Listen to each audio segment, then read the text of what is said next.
What's up, Robbie? Hey, Mike. What's up, buddy? Oh, not too much. Just doing a little work. Little work? What kind of work? On the old Banksy? Yeah, saving Banksy trailers. Nice. Yeah, rolling it out all over the world.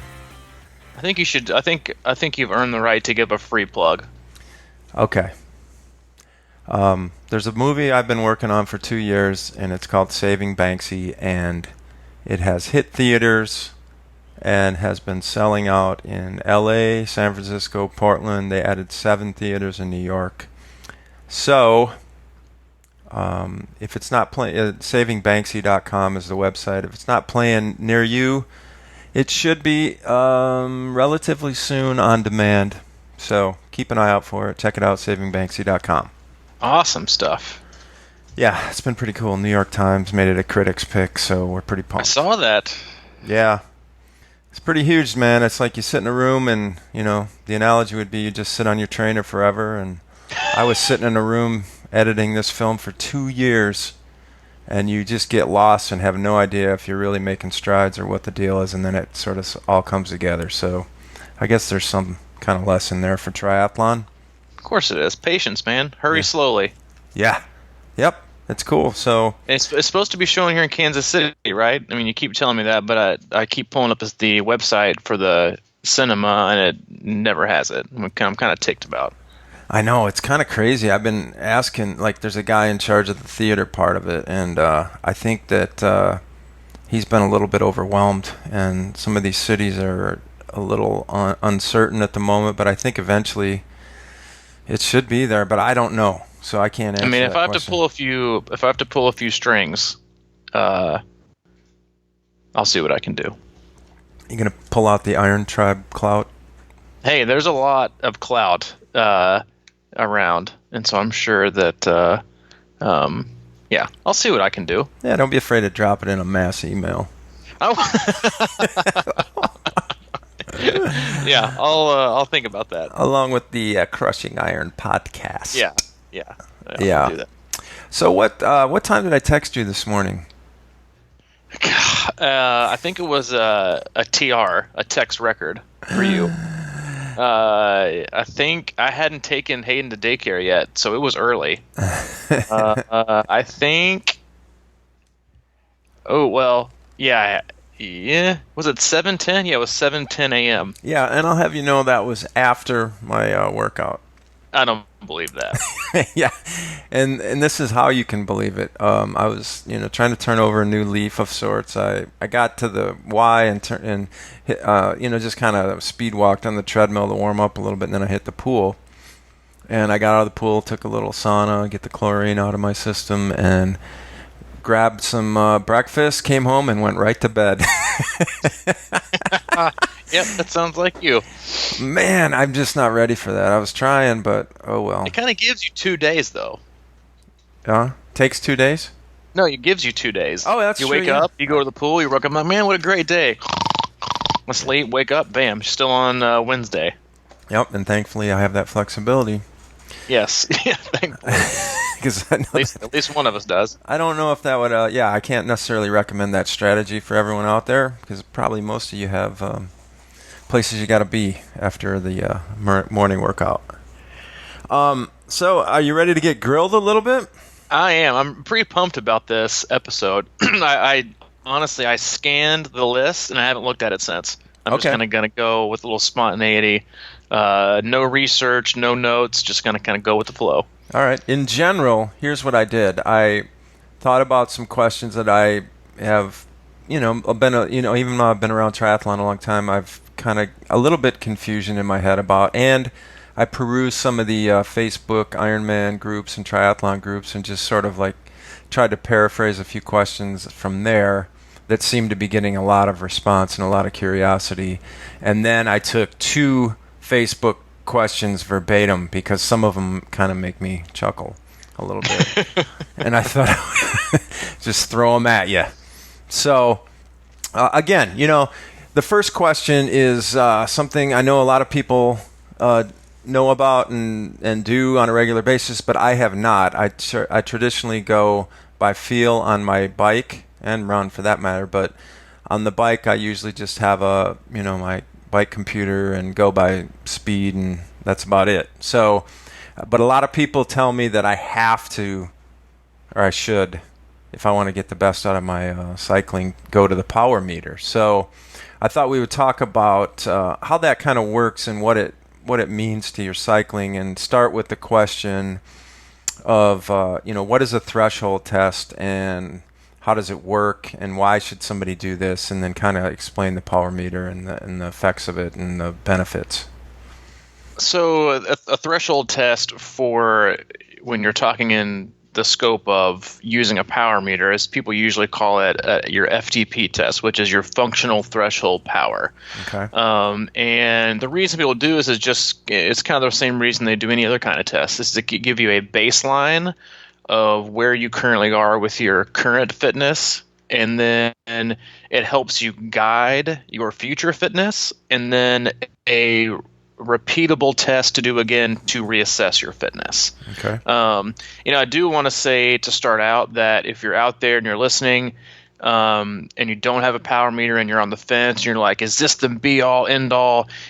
I by no means think that it is a 100% for sure to take you to the next level. I do think it will help.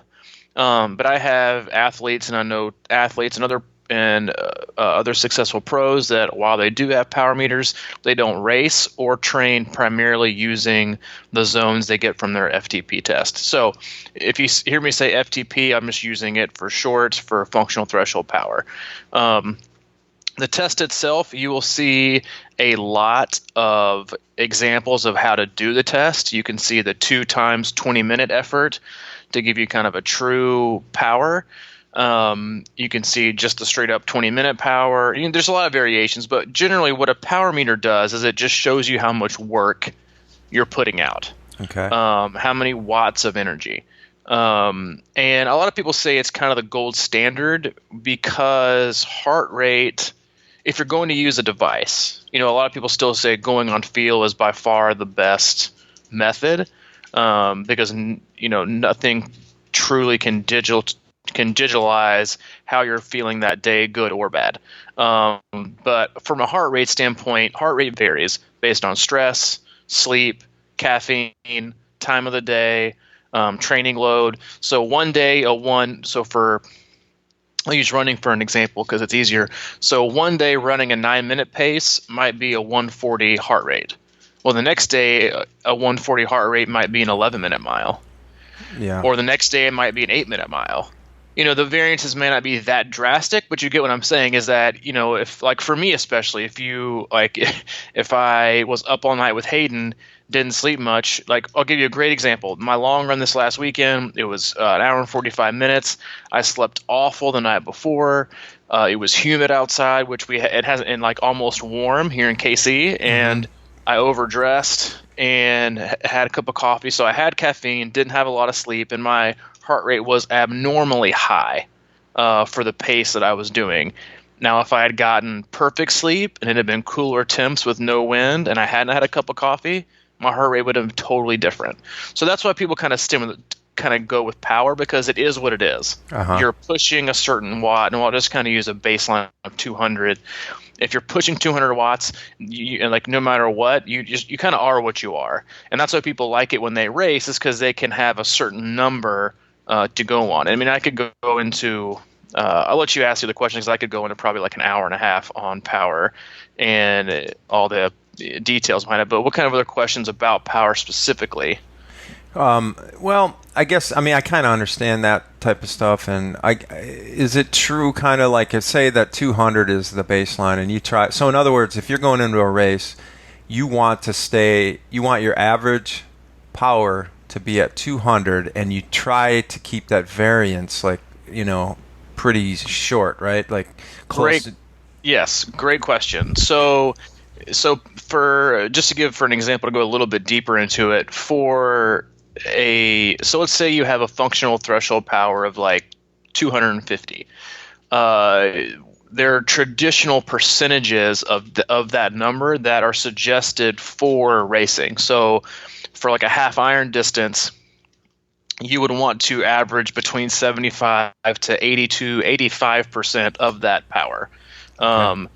The range is different. I mean, 75 to 85 is a huge difference. Yeah. But the higher your threshold, the higher that percentage, because you're going to be doing less work, because you're going to be out there for not near as much time as a person who has a much lower and going slower. They're going to be out there for 3.5 hours versus 2 hours and 15. You see what Gotcha. I'm saying? So Yeah. you can go faster for shorter instead of, kind of disperses itself out of the length versus with intensity.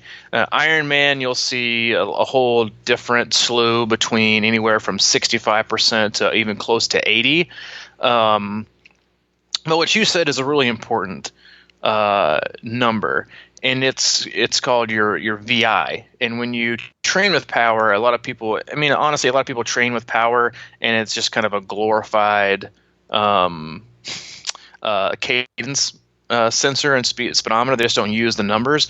Uh-huh. But the VI is important because what that shows you is how you are controlling your effort and the steadiness across the entire course. So Okay. for Wisconsin, for me, generally a VI between 1.0 and 1.7, it's a little bit high, is pretty good. You're staying pretty steady, whether you've got flats, whether you've got downhills, whether you've got uphills. And as you know, Wisconsin is just relentless uphills. And I was really happy with I had a VI of 1.04. Wow. So I was steady, I was smart, I was patient. I didn't go, it would have been a little bit lower hadn't it been for some of those newly inserted hills where my power jumped to insane numbers. Did it the big one? Yeah, I mean, up the big hill. And I even went, I mean, it was hard to go slow, but I think I was somewhere in the mid 400s for peak Wow. power. And that was for, I mean, so for example, to give you an example, my goal for the race was to average about 185 to 190, and then have a normalized power of 190. And I can talk about that in a second. And so I think I'm looking at my data now. I had a 2-minute stretch where my average power was 335, and that was going 335. up. Yeah, 335 for 2 minutes, and then I think 10 minutes it was 244, 6 minutes 272. So there were a lot, still in being able to control yourself on those hills was just very, very hard. And when I say average power and normalized power, it's the same thing as average running pace and normalized running pace. It kind of takes away the surges and tells you if you had have ridden or ran steady with no fluctuation for the entire time, this is what your average would have been, 190. Okay. Gotcha. And then just another quick thing on that. So if I understand it, you were going in, what'd you say, 195?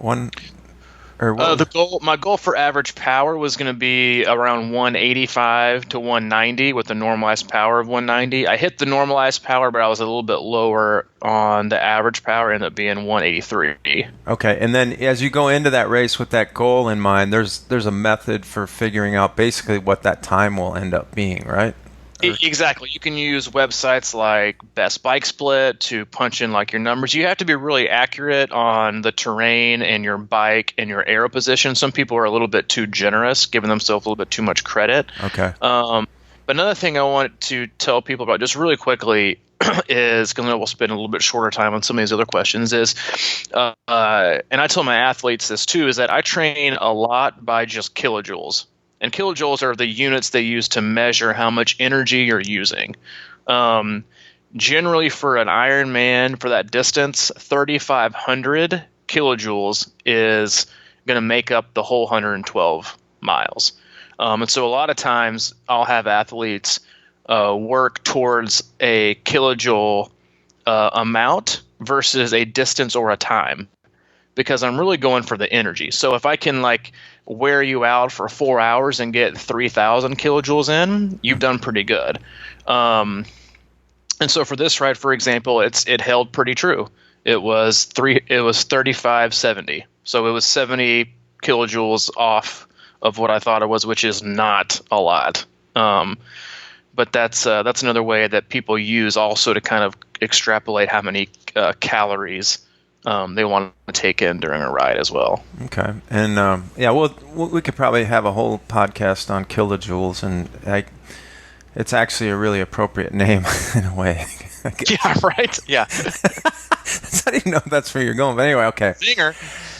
Sorry about that. Anyway, Yeah. all right, so let's move on to the next question, and it was kind of this general tone of this time of the year, I think, with a lot of people, but I wanted to keep it specific to swimming because it's even harder sometimes when it's cold and stuff. So I'm having a tough time getting back into swimming and some of the other prescribed workouts, but what do you have any suggestions for sort of like easing the groove or the transition and getting back into that groove?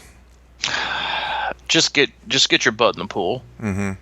I mean, there really isn't a magic bullet or motivational quote I can give you that says, you chose a sport for a reason. It involves swimming. Go swim. Yeah. If you wanted to do something else, you should have picked something else if you didn't want to swim. To be totally honest with you, it's cold, it's dark, I get it, but and I mean, there is honestly, and I'm a swimmer, there's nothing worse than jumping in the cold pool when it's still dark outside in the middle of winter. Yeah. I mean, that's it. So I mean, like I always said in the previous podcast, have a purpose. Mm-hmm. When you go, make it short, make it hard. Don't just go flop around. I mean, people flop around in the pool all the time. They just waste their time, which is what bores people. A lot of people just kind of go, I'm going to go swim 2,000. That sounds so boring to me. Like, give yourself a written workout, some structure and a purpose, and then kind of see, where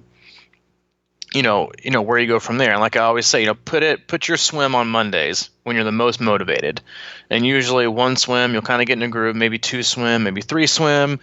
Another thing is like the pool can be crowded this time of year.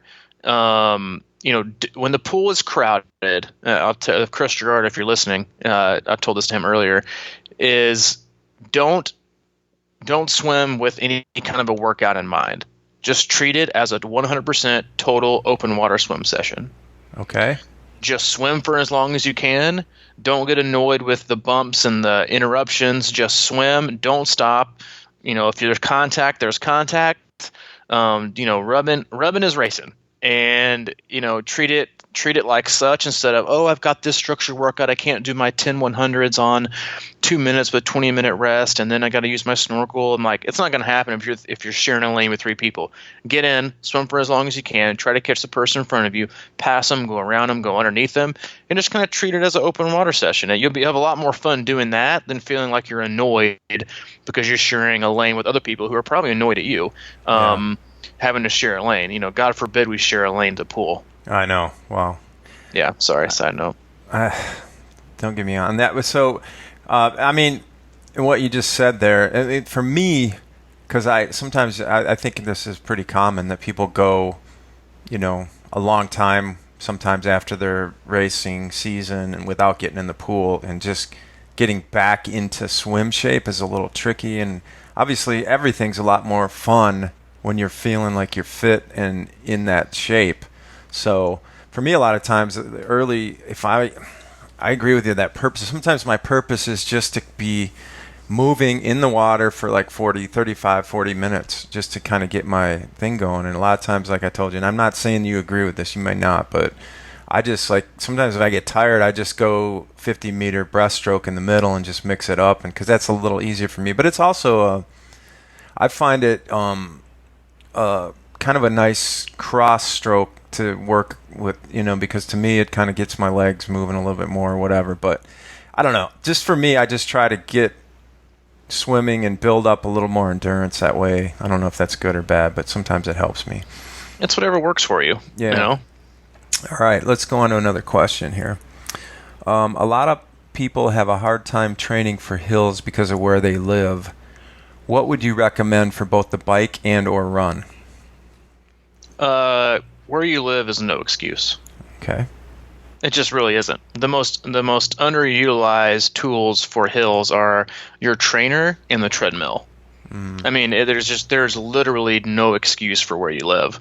And a lot of people, here's a couple of things. Hills help you run on flats and run on hills. Running on flat helps you run on flat. It does not help you run hills. Um, so if you have I did see this question and it, and you and I talked about this before, and I think talked about this with another podcast, but,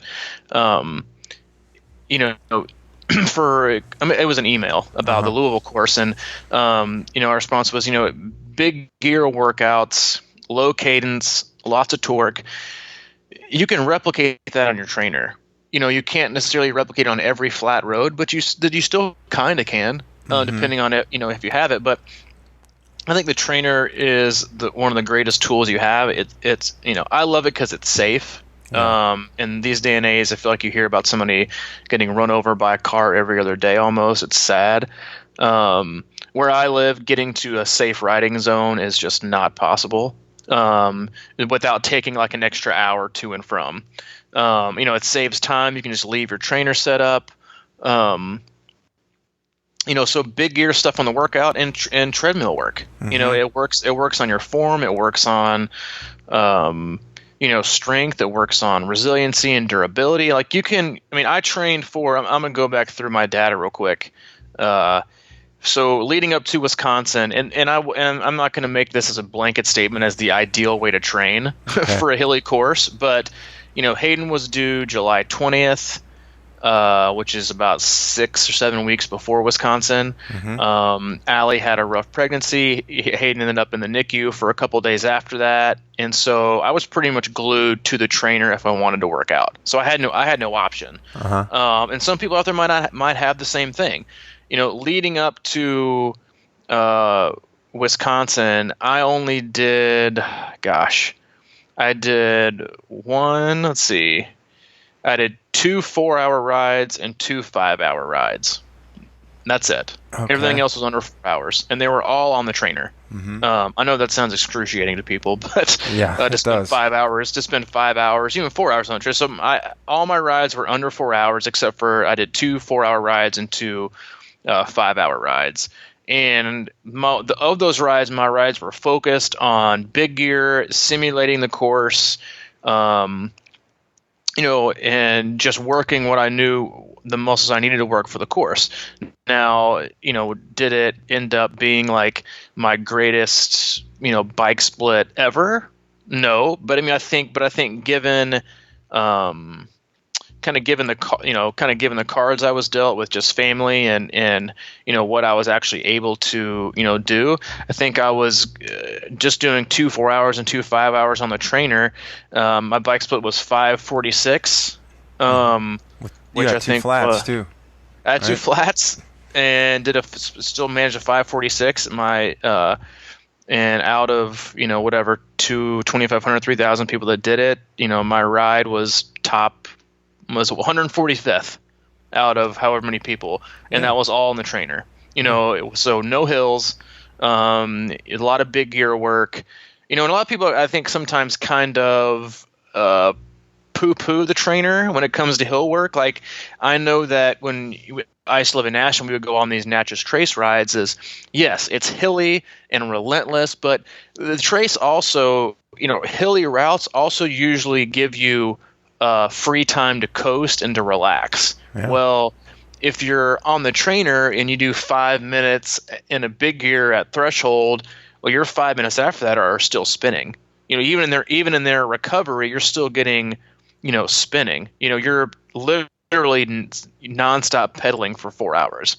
So that is relentless with no breaks. So, and the same thing with running. If you don't live, if you're running a hilly run course like Chattanooga, the treadmill is your friend. A lot of people just crank it up 8%, 12%, short intervals. Work them hard. You'll benefit on your flat runs, and you'll be prepared for your hilly runs. Yeah, I love that. I love to run hills. Period. And that's something like. I'm sorry to interrupt you, but always choose the hillier route. Yeah. Period. Always. Like, I know that you don't want to because it'll be harder and your minute mile or your miles per average won't be high and it won't be anything to show, but hills are your friends. Adopt one, love one. donate to one. The hills are your friends. Hills are your friends, and always choose the hillier route over the flat route. Yeah. And, don't be too hard on yourself about that ride at Wisconsin, man. I mean, the wind was in our face the entire day, as you know. Oh, I know. I'm not. I'm I not thought you being. meant that as a joke, because that's what we I'm all not. say. It's true. It was in our. It was in. It was a crosswind. It was one of those days where we had two crosswinds and a headwind, the out and the back. I mean, it was ridiculous. Oh, I know. All right, man. Well, kind of on the same terms, or the same tiff here. It's how do you deal with the mental aspects of the bike and run? And like I guess maybe for an Ironman, do you prepare your thought process beforehand? I mean, how do you go into that mentally? Because I'm a huge mental guy on this thing. Yeah, you are kind of almost to a fault sometimes.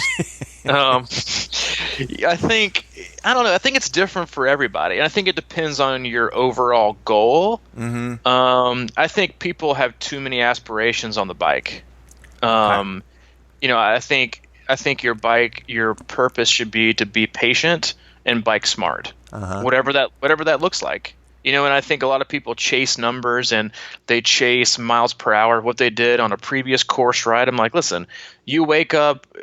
One of the things I think you could take, especially for long distance races, you wake up on that day and you need to be okay with who you are, not who you planned to be, not where you wanted to be 8 months before, not where you wanted to peak, 6 weeks before. You just are who you are, and you have the fitness that you have for a reason. You either earned it or you were lazy for it. But what you're about to get on race day is what you deserve. More oftentimes than not, it's just the work you put in. Unless you have just some really, really bad luck and a bad day.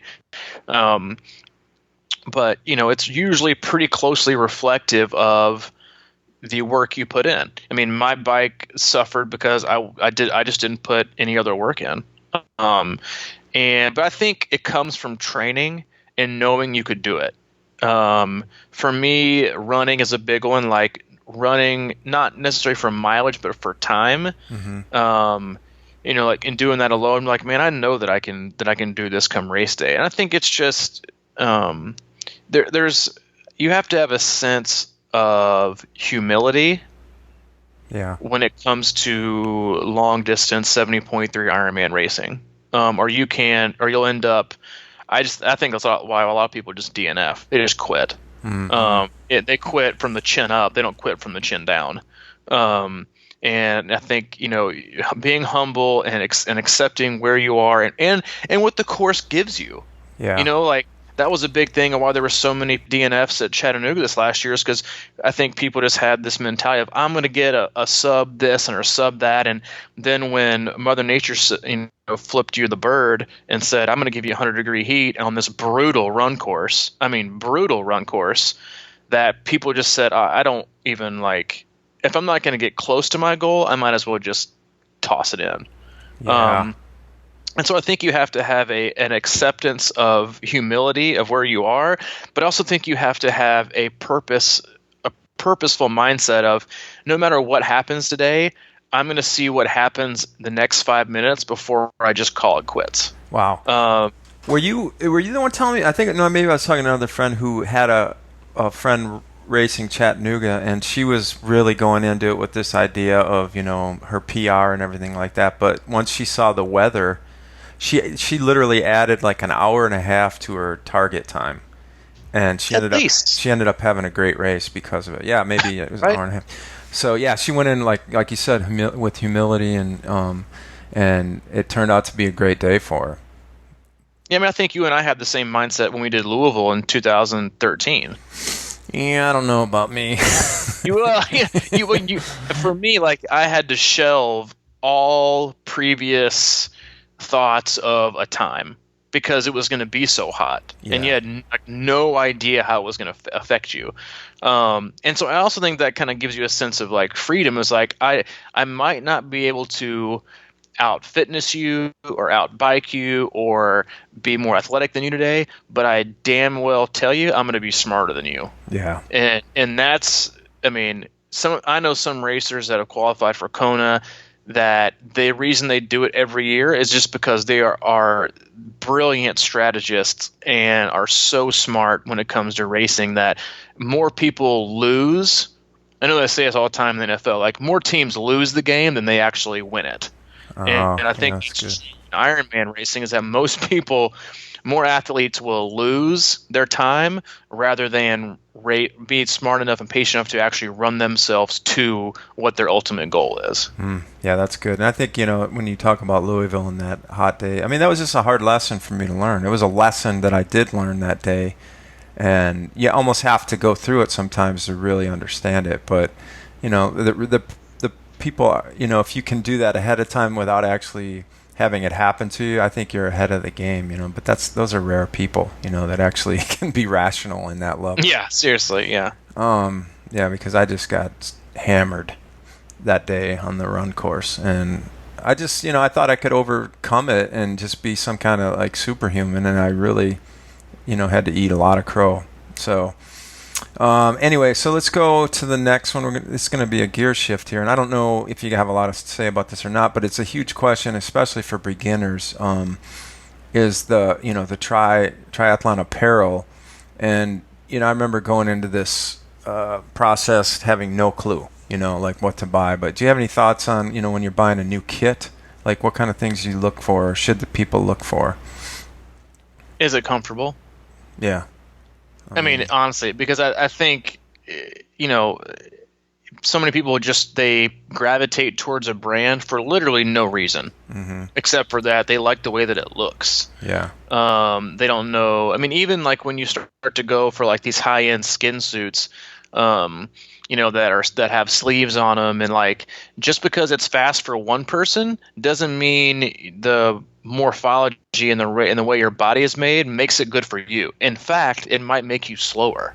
It's like it might. It's the same way with people who buy aero helmets who have a crappy position. Like if you wanted to be faster, don't have a crappy bike position so the pointy end of your helmet isn't sticking straight up in the air for 112 miles. Yeah. So it's like people just don't think these things through. Like they just think that I buy X so I'm ultimately faster. Like no matter what position I have or no matter how I sit or what's important to me, like my biggest reason for choosing to go with a sleeved kit this last year was just straight from sun exposure, from keeping my shoulders covered and the top of my arms covered, which can be just like wreak havoc on your body when you're out there for 112 miles, like getting just toasted. Yeah. And that does have an effect on you. But go with what's comfortable. Try on a few pairs. Look for companies that put out good products and have good reviews, not just what Joe Schmo said to get, and because they're fast in it. Just because they are doesn't mean you will be, or just because they're comfortable doesn't mean you'll be comfortable. And I know that we have decided that we're not going after any sponsors or anything, but we wear the same. I think we wear the same brand kit, correct? I mean, We did. We both rocked Castelli. Yeah. I went with, and I love their stuff. Oh my gosh, do I love it! Yeah. And when I went into the market to buy a sleeved kit this last year, it was just too expensive, and I wasn't going to bite the bullet on it. Plus, nobody close to me carried it, and I wasn't about to do any like wind tunnel testing to see what kit was going to be the fastest on my body given my arm position on the bike. It's like I can't believe you didn't gonna, do that. I know, right? I had so much time in my hands. Yeah. Like, hey, sit there for a second. I'm going to hop in the wind tunnel. It's like you're going to drop $350 on something that might actually make you slower on the bike, but I mean, it's going to cover your shoulders on the run because you don't want to use sunscreen. We all know what that does to you. Exactly. But go with what's comfortable. Not everything that looks cool is comfortable. So yeah. I would just that's what I would tell people. Just be smart about it. Like you just choose it like you would buy any other clothes. Yeah. Well, I think a lot of people do that online. It took me a few mistakes to end up in Castelli gear, which I really love too. I don't know how to explain it. I don't know what that deal is. But, there's certain thing, too, about, like, I started my training in for on the bike and wearing cycling shorts a lot, which has a little more padding, correct, in general? Is that sort of how Yes, it goes? that's true. And I Yep. found out that over time, I preferred the comfort of less padding, even though I have a very hard saddle. I just started liking tri shorts better than biking shorts, but that's just me. Anyway, but the Castelli kit came in, and it was just something about it. It just fits well, and I can't describe, the chamois or any of that kind of stuff. But good points, man. I like it. All right, so are you a big supplement guy? I mean, you take supplements, and why do you take the ones you do if you take them? I don't. You don't take them at all. No, I do not take. I mean, I will take in some extra protein after like a weight session. If I'm not going to be able to eat actual food just from time restraints or scheduling or whatever it is. Other than that, I just like to eat. I like to eat my food. I mean, I don't take any pills. I don't take any. I just don't. This is the healthiest I've ever been, and so I'm just gonna kind of, there's so much crap out there that's just not worth anything. It doesn't do anything for you. It's all marketing. I know. It's kind of sad, It really is sad. I mean, it really is. It's just obviously, sad. Obviously, nutrients are huge, and then they kind of couch them in these capsules and things of that nature. But the thing about it that bums me out the most, I think, is now there's just so many brands, and then it's like, well, even if you do take supplements, the odds of you getting the actual supplement a lot of times, like in the real functional sort of way, are pretty low. I mean, people are just kind of like third party, fourth party and stuff from China that they're making, and nobody gives a crap about how it's actually made, and who knows what it ends up in half the time and stuff like that. A lot of times, I mean, I'm not a huge I have a cupboard full of I was gonna say closet full. That's a little weird. Yeah, I know, cupboard full of a bunch of supplements over the years that I kind of get in these, man, I'm low on iron or whatever, phases, and I'll go buy some supplements for it, and then I'll take like 2 of them, and then that's the end of it. But over the years, the only supplements I have been fairly consistent on are like vitamin C and vitamin E. And I don't know why. Maybe it's a placebo thing, but I just pretty much keep that to simple. And sometimes I do take sort of nutrient-based shakes that seem to give me a mental advantage. But I'm not going into that anymore because I don't know what the hell to say about supplements, to be honest. I mean, I used to be like back in the day, I was like huge into them and believed in them so hardcore. But now it's just, I just don't know anymore. There's just so much. There's so much, and whatever. I mean, and honestly, some of the best stuff isn't even like FDA approved. Mm-hmm. Like if you're out there and you walk into like a GNC or a vitamin shop, every label you read is going to have on there not FDA approved. From like more than like 90% of the products in there, because the FDA is about money, mm-hmm. and if they can't have a piece of the pie from a prescription standpoint, then they don't really want any part of it. But no, I don't take any supplements. I'm a skeptic anyway about most things, and so I don't promote any, or Okay. I don't take any. All right. Let's jump back into swimming for a second. Out of the pool, you have any couple quick Nope. Dry land stuff? How did you know the question, man? Yeah, I did. It was the one I saw, and I was like, nope. Most triathletes. What if you don't have a pool? I mean, is there any kind of things you can do? Nope. Nothing. Screwed. Don't take up triathlon. No, but I mean, you're on the road, Don't waste your time. Go for a run. Oh, okay. So you're not even gonna like. It's seriously. I mean, if you took the volume of dry land swimming, like dry land time for professional swimmers over the course of a year, it'd be like probably less than 5%, and that's their only job, is to swim. Mm-hmm. So don't waste your time on dry land, because more than likely you don't even know what you're doing anyway. So go for a run. Okay. So not even like push-ups or anything. That's not dry land swimming. That's doing push-ups. Oh, okay. But I mean, would that particular exercise translate into maybe some stronger swimming? Maybe. Okay. but I'm not willing to confirm that I will. Yeah, you're right. I'm not going to sit here and say let's substitute these exercises for swimming, but I do think that personally, there's something like that. There are some kind of like, I mean, you're not a yoga guy, but I am. I do think that there's something to be said for being a little more flexible.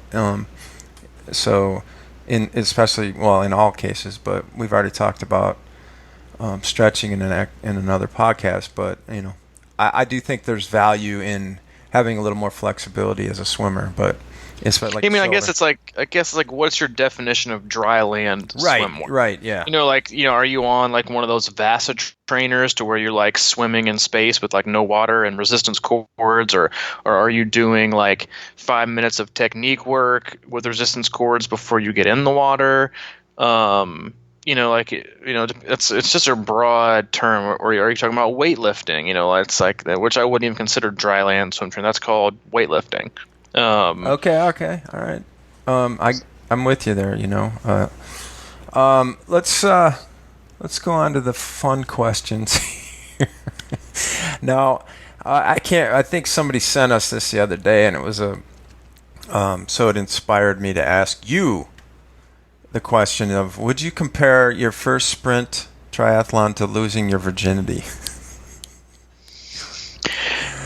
You don't want to know who actually said this? Who said it? Where'd it come from?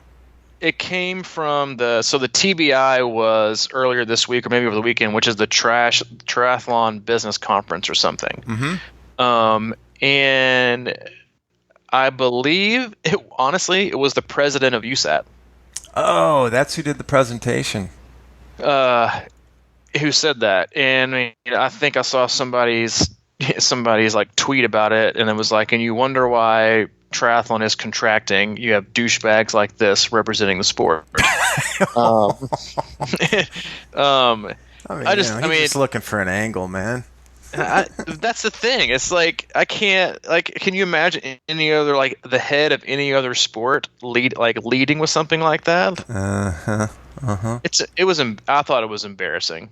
Like, it really was embarrassing. And I'm a pretty, I can pretty roll with the punches with some stuff, but I mean, give me a break. Like, there's just so many different angles that I'm definitely not willing to comment on when it comes to that part. But in general, I would say that when you're the leader of a sport, then it's your responsibility to attract people rather than make comments that would more than likely detract. Hey, man.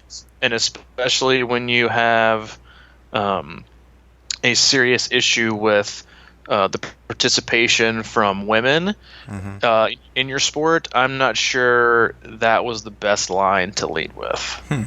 Well, I don't know. Sex sells, right? Or not. All right, let's go. Let's go on to question number 9 here, which is a direct pull from a Facebook group. But I've seen this question a lot throughout the years, and it says, since headphones are not allowed during the race itself, I'm assuming that training without headphones would be wise. Opinions? Question mark.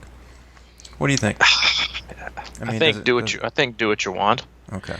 And I think there's merit to both, but I think it's I just think it's per person. Like, do you need the music? Like, some days I'll run with music, some days I won't. And it's not really based on the fact that I can't race with music. It's usually either because I can't wear headphones because I need to be safe. Yeah.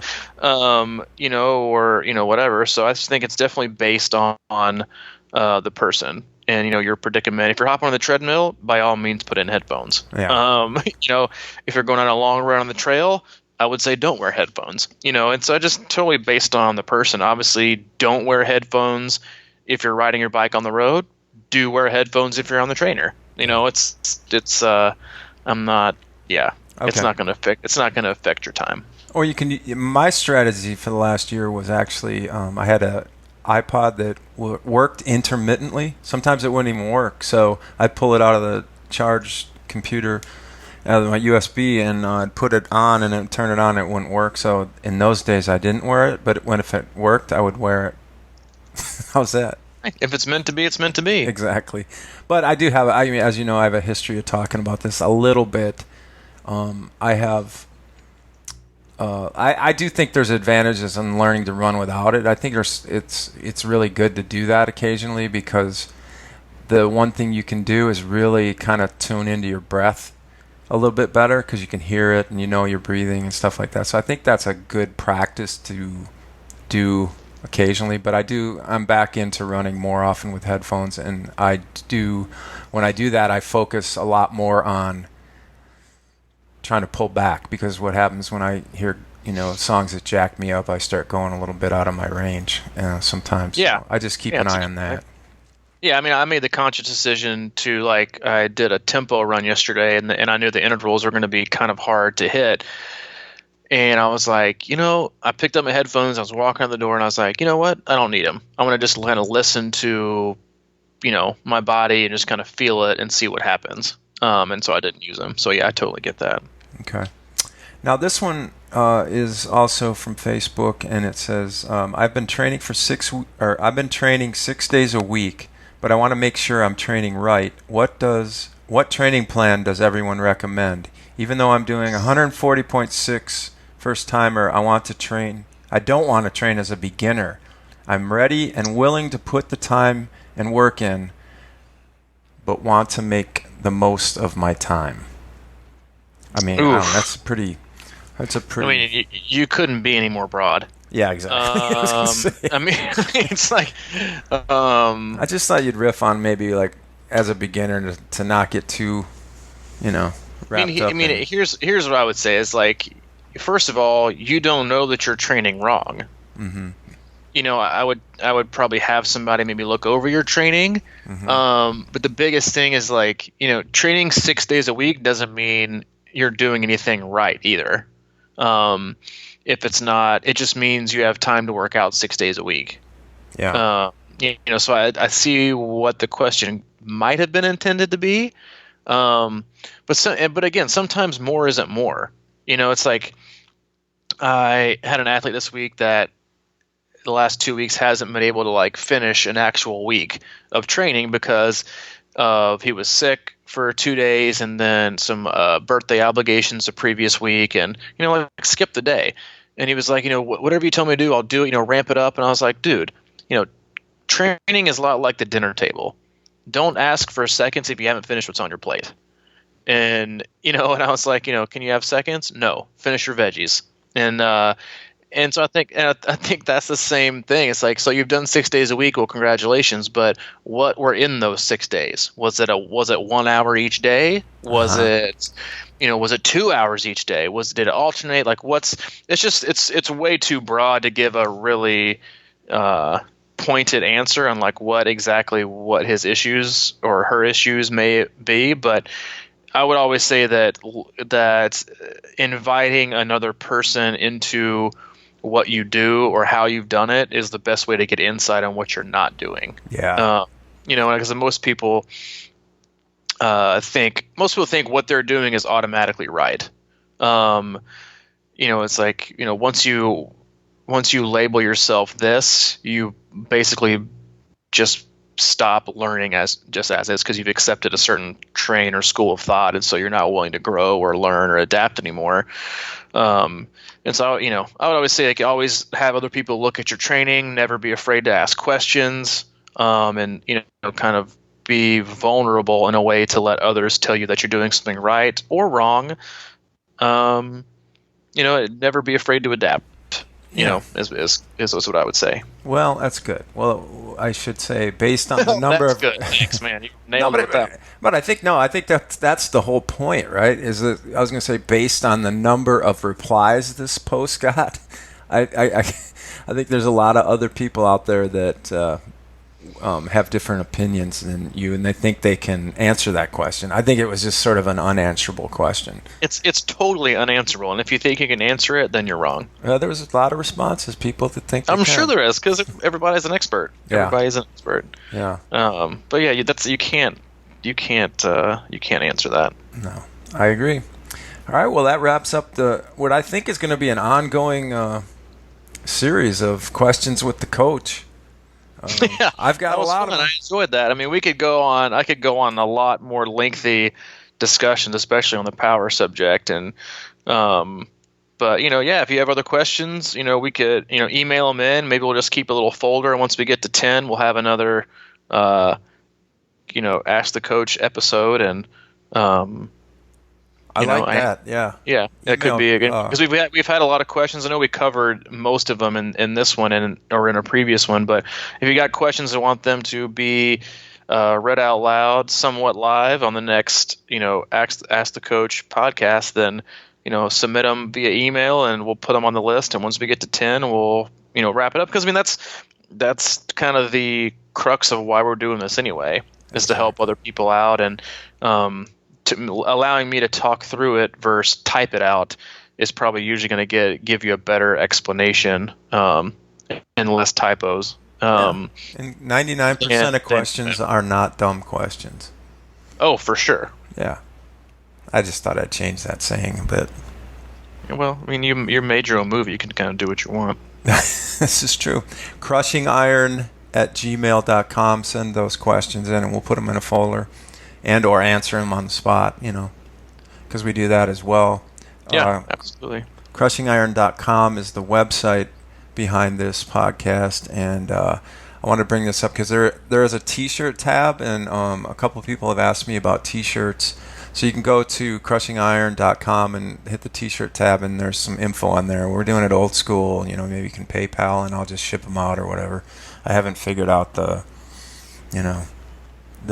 warehousing system here since I have a box in my basement, but they're cool shirts. Hey, if you just emptied out your closet full of supplements, you could probably store them in there. That's a good point, and I'll put in a personal note. I mean, it's kind of good connectivity thing. We can do that. So, anything else?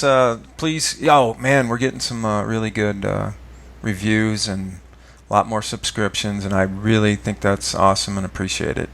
Yeah, absolutely. We love hearing what we're doing wrong or doing right. iTunes. Oh, I think I also may have figured out on the website a button to stream with Android. You can go on there, and if you have an Android, because I think sometimes that's an issue with iTunes, or you can't stream. Is that true? You can't stream podcasts on an Android through the iTunes? Probably not, right? I would have no idea. Yeah. Anyway, I don't know. If anybody knows the answers to that stuff, just hit us up. Yeah, email us. Let us know. All right, man. Anything else you want to? No, I will start probably in February. I'll probably start doing like a bi-monthly Leadville training update. Oh, yes. I have had a couple people ask about, how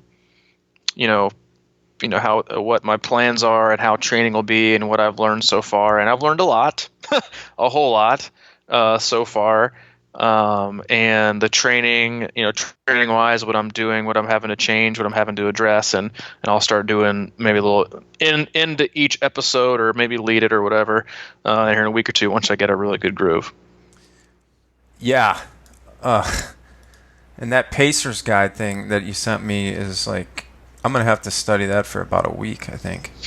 I don't know about study it for a week. I mean, if you look, I believe me. I want you to study it, and know your thing. But I think the segment that I've allocated for you, is not as many. You look at the mileage and you think, oh, that's a lot. But I think of like the 16.5 miles. There's only about 8 of them that are actually runnable. Oh, Jesus. Well, again, the other ones is hiking.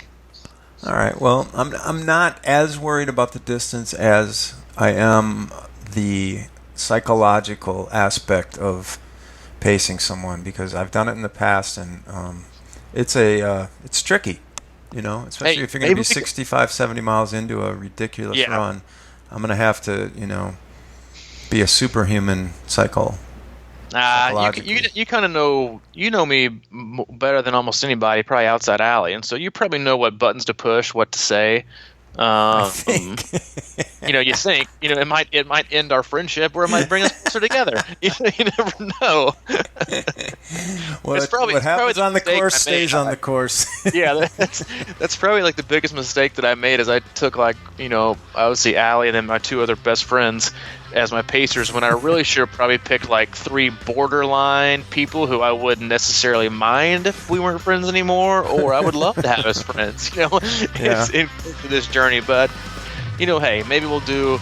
We'll definitely do some recording while we're there, video, and maybe we'll do a podcast from Leadville or something. That'd be cool. Okay. But, we'll do anyway. We'll start doing some updates, but no, that's all I got, man. All right, man. Well, it's been great talking to you. Good, man. All right. Bye-bye.